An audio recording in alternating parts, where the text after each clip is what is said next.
65번째 개성 들어가겠습니다.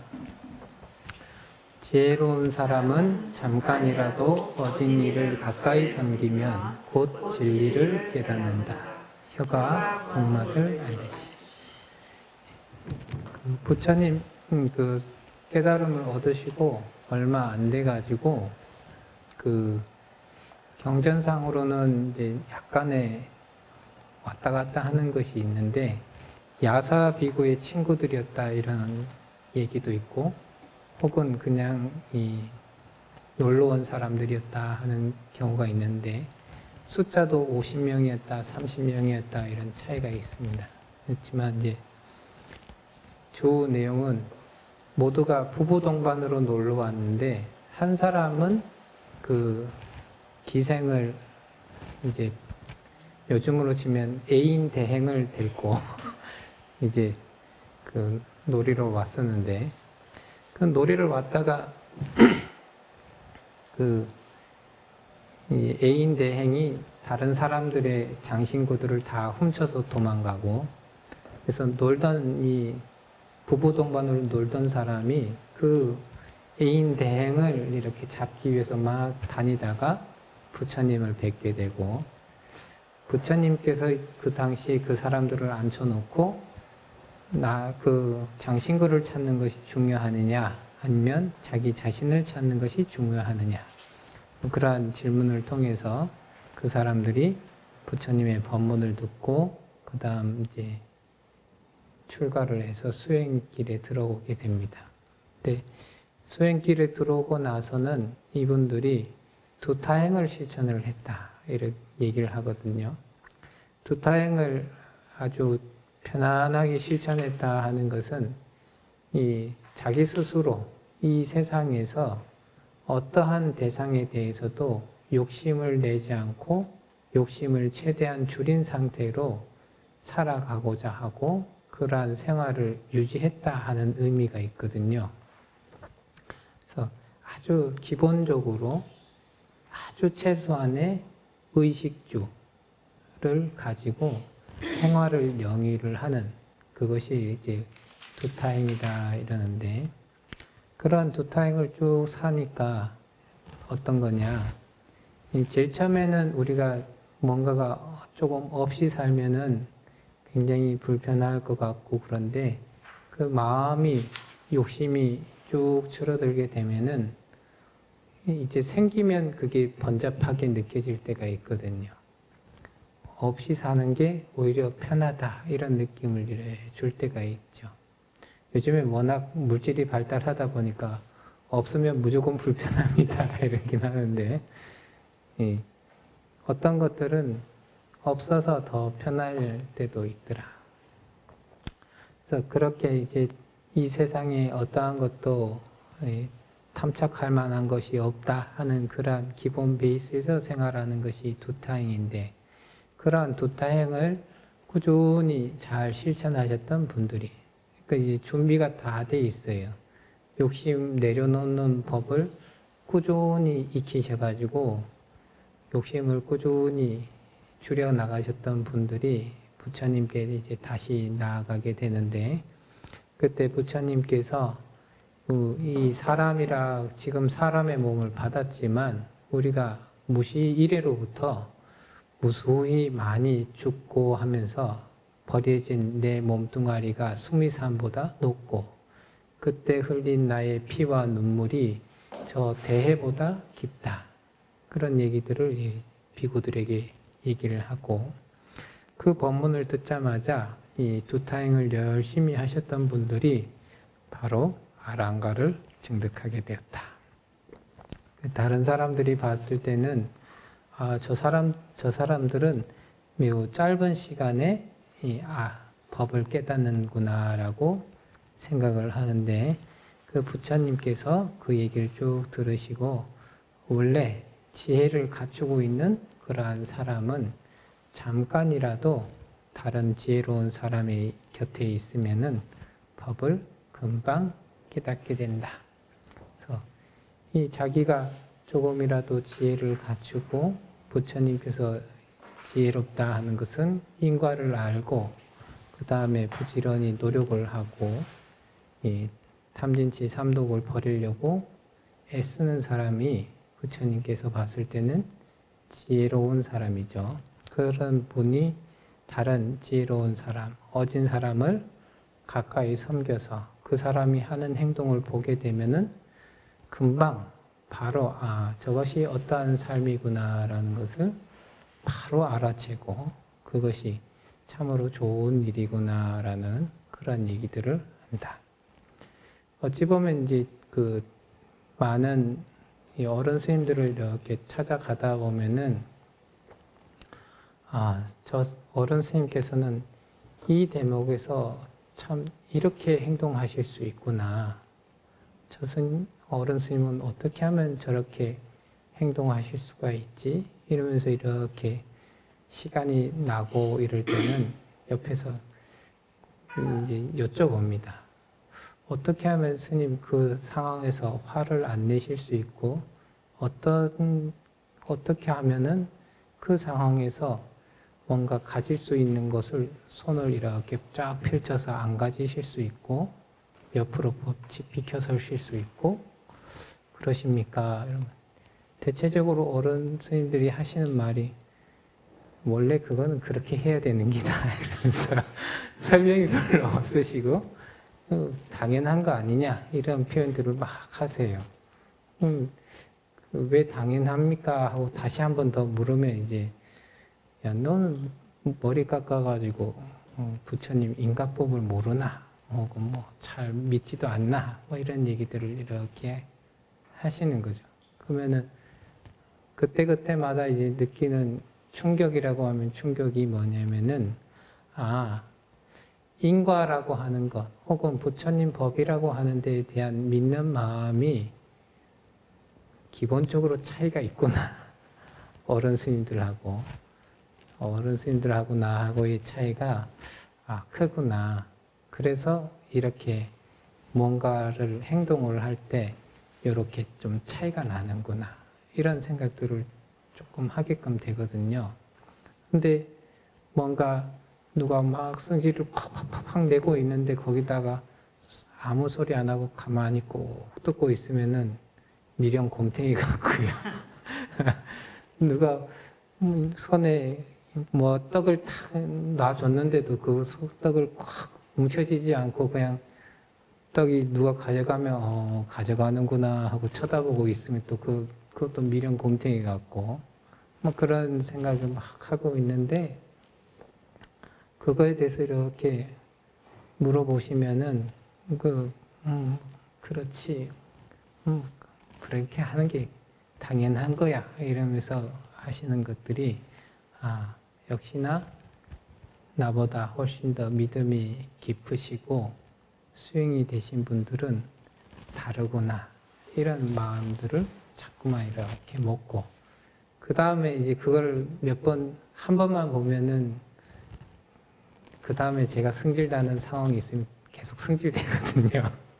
근데 자꾸 그거를 보고 옆에서 이렇게 모시고 다니면서 이렇게 지켜보다 보면은 그게 자기도 모르게 그분들한테 이렇게 순화가 돼가지고 옛날엔 화냈던 것들을 지금은 좀 덜 화내고 혹은 화를 내지 않고 이렇게 넘어갈 수 있는 그런 힘들이 자꾸만 생기더라.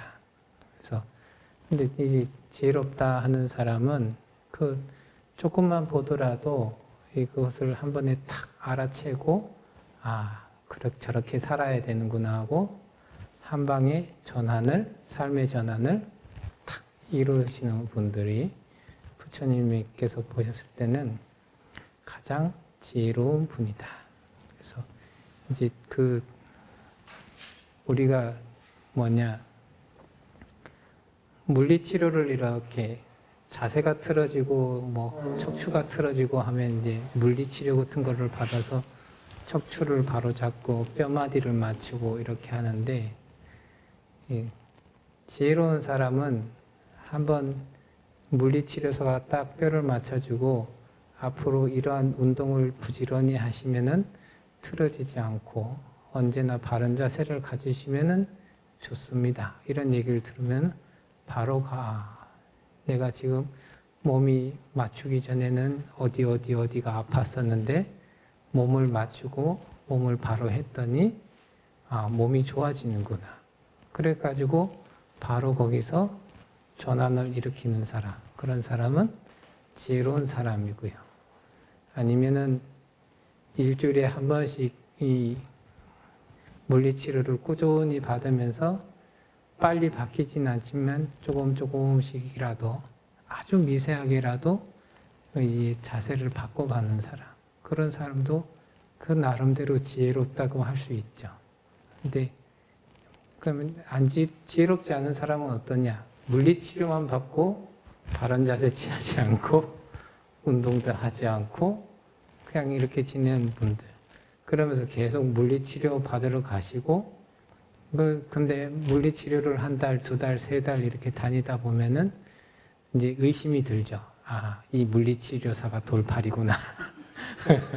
그럼 또 다른 물리치료사를 찾아가고, 다른 침 놓는 데를 찾아가고, 계속 가면서 이제 금액만 지불할 뿐이지 근본을 이제 치료하지 못하는 그런 분들을 우리는 어리석다, 이렇게 표현을 하죠. 근데 지혜로운 사람은 잠깐이라도 그런 어진 사람들을 만나게 되면은 바로바로 저것은 닮아야 하는, 내가 노력해서 배워야 하는 일들이구나를 바로바로 알아채고 그 내용에 따라서 열심히 해가지고 곧바로 그 맛을 보게 된다. 수행의 맛을 자꾸만 보게 된다. 그런 사람들은 언제든지 지혜로운 삶 속에서 자기 자신을 꾸려나갈 수 있다 하는 얘기를 부처님께서 하셨습니다. 그 다음 66번째 개송이 되겠습니다. 지혜가 없는 어리석은 사람은 자신에게 원수처럼 행동한다. 고통스러운 결과를 불러들일 몹쓸 행동을 하면서, 이제 이런 개송을 보게 되면 가장 이제 딱 매치되는 얘기가 과거에 내가 현생의 나에게 빈엿을 날렸다, 막 이런 거죠. 지혜가 없다, 이런 얘기인데, 부처님 당시에 한 문둥병자가 부처님의 이제 법문을 듣고 수다원가를 증득을 합니다. 근데 그 문둥병자가 수다원가를 증득하고 나서 이 부처님께 제가 이러한 수행 과위를 얻었습니다 라고 얘기를 하려고 할 때 도리천왕이 한번 시험해보고자 그 사람한테 가서 불법성 3보를 비방하면 내가 억만금을 주겠다, 이런 얘기를 합니다.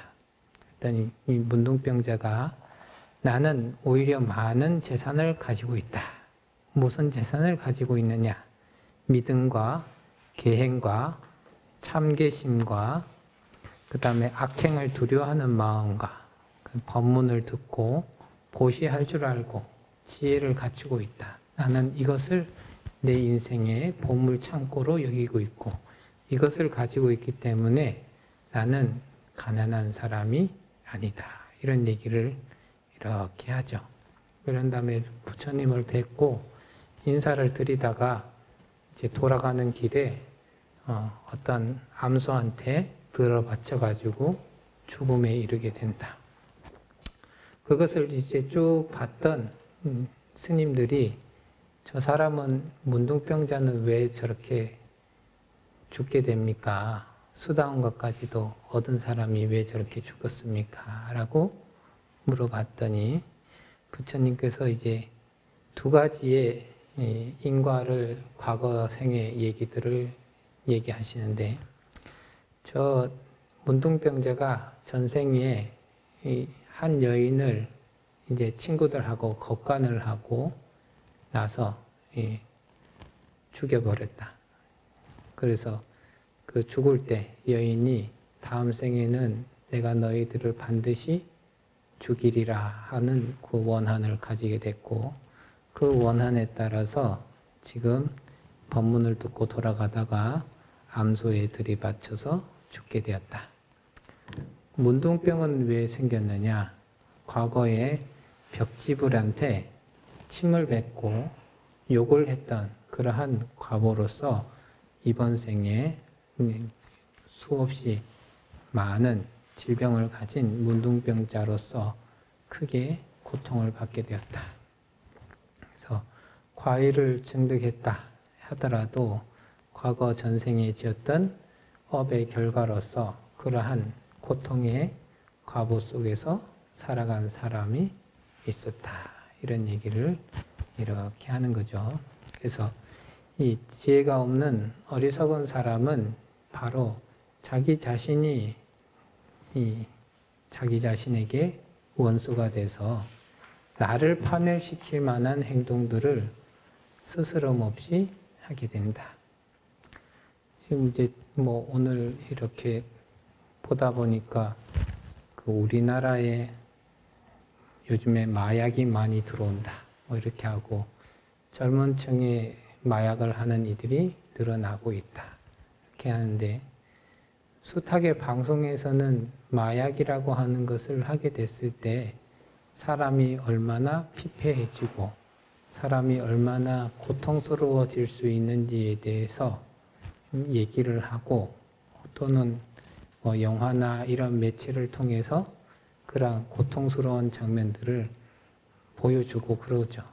근데 정작 당사자가 된 이들에게는 그 마약을 하는 것이 크나큰 그 짧은 순간이라도 나는 행복해지고 싶다. 뭐 그런 좀 마인드가 있으니까 그런 걸 하겠죠. 그거 하는 동안은 행복하더라. 뭐 그런 게 있으니까 자꾸만 그런 것을 하는데 그것이 서서히 자기 자신에게는 고통스러운 결과를 불러들일 몹쓸 행동을 스스로 하는 것이다. 당뇨병이 걸린 환자가 당뇨병이 이렇게 걸려서 극복하신 분들의 얘기를 들어보면은 인생 전체를 바꿔요. 운동을 안 하시던 분이 운동을 되게 열심히 부지런히 하시고 음식을 많이 먹던 아무거나 막 드시던 분이 갑자기 그 현미밥으로 밥도 현미밥으로 바꾸고 음식의 양도 조절하고 단 거를 줄이고 음식을 조절을 하고 행동을 조절하고 그리고 마음을 좋게 가지려고 노력을 하고 그런 일련의 과정들을 쭉 아주 오랜 세월 동안 이 병이 생긴 거는 최소 3, 40년 동안 내가 무엇을 했기 때문에 당뇨라고 하는 결과가 왔고 그럼 당뇨가 왔으면은 다시 그것을 바꿔나가고 이 병을 없애기 위해서 30년 동안 내가 익숙해 왔던 것들을 싹 버리고 어색하지만 새롭게 시작하는 자기 자신이 있어야지만 이 당뇨병을 쭉 극복할 텐데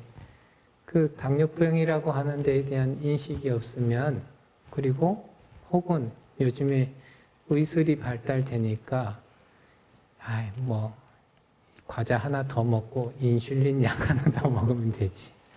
뭐 내가 먹고 싶은 거 하나 먹고 인슐린 주사 한번 맞으면 되지. 뭐 그러는데 그게 약에 의지해서 자기 욕망의 굴레에 딱 묶여가지고 그 욕망을 쫓으면서 욕망의 굴림을 당하면서 그러면서 그 자기한테는 큰 괴로움이 다가올 그런 행동들을 스스럼 없이 쭉 하고 있는 그 환자들도 있더라. 그게 본인 스스로는 이게 아닐 걸 알면서도 이것이 자기한테 좋은 결과가 올 거라는 생각을 하면서도 그 순간에 이것을 참질 못하고 그 순간에 이것을 반드시 해야겠다 이런 생각을 가지고 막 하는 거죠. 그래서 꾸준히 움직이시는 분들은 병이 낫는데 힘들더라도 비상약으로 설탕 하나를 주머니에 넣더라도 부지런히 걸어 다니시고 하는 분들은 병이 좀 낫을 수 있는데, 그렇지 않은 분들은 조금만 힘들면 앉고, 앉으면 눕고, 누우면 자고, 뭐 이런 생활 패턴들을 꾸준히 반복을 하면서 결국에는 자기가 당뇨병이라고 하는 것이 점점 심해져서 결국엔 죽음에 빨리 이르게 되는, 특히나 뭐 합병증이 생긴다든지 등등등 안 좋은 일이 생길 걸 알면서도 그쪽으로 자기의 이 행동을 그렇게 꾸준하게 하시는 분들이 바로 자기 자신을 원수처럼 여긴다.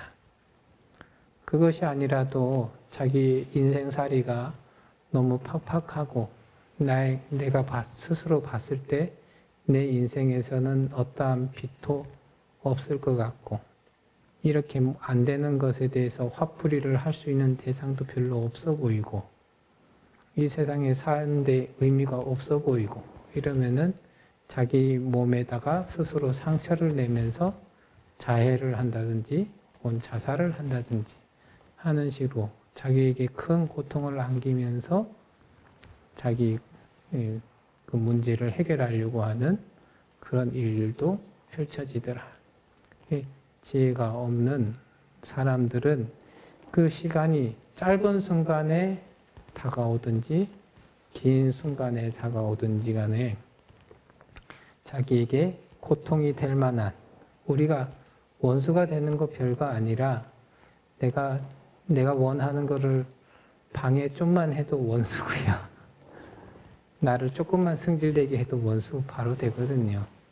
근데 그 스스로 자기 자신에게 화가 날 수 있는 그러한 상황들을 스스로 만든다.